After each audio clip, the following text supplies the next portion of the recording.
ఉండాలి, ప్రేమతో ఉండాలి. ప్రేమ వీజ్ పగ.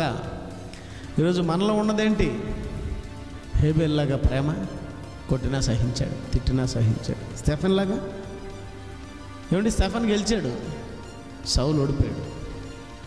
కానీ సౌలు ఓడిపోయినాడని పడిపోలేదు, తిరిగి గెలవడానికి ప్రయత్నం చేశాడు. హంతకుడే, దూషకుడే, పాపుల్లో ప్రధానుడే, కానీ తిరిగి ప్రేమలో ప్రధానుడిగా మారిపోయాడు. యేసుక్రీస్తు వారి తర్వాత అంత గొప్ప పేరు సంపాదించుకున్నవాడు ఎవరో తెలుసా?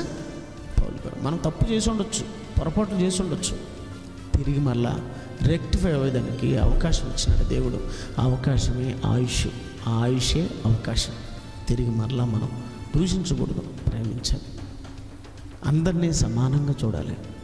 దేవుడు అందరినీ సమానంగా చూశాడు.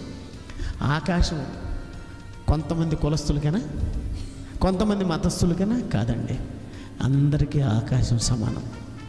అంతేనా? నింగి సమానం, నేల సమానం, నీరు సమానం, నిప్పు సమానం, గాలి సమానం.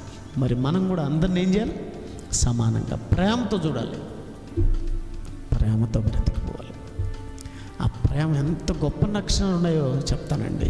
గాలి సమానం, నీరు సమానం, సూర్యుని నుండొచ్చే ఆ వేడి సమానం.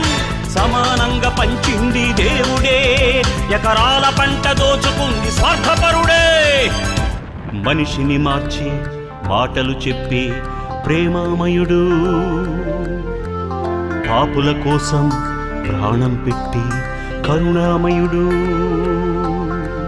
మనుషులంతా ఒక్కటని, పరమ తండ్రి పుత్రులని, కులమతాలు లేవని చెప్పాడు.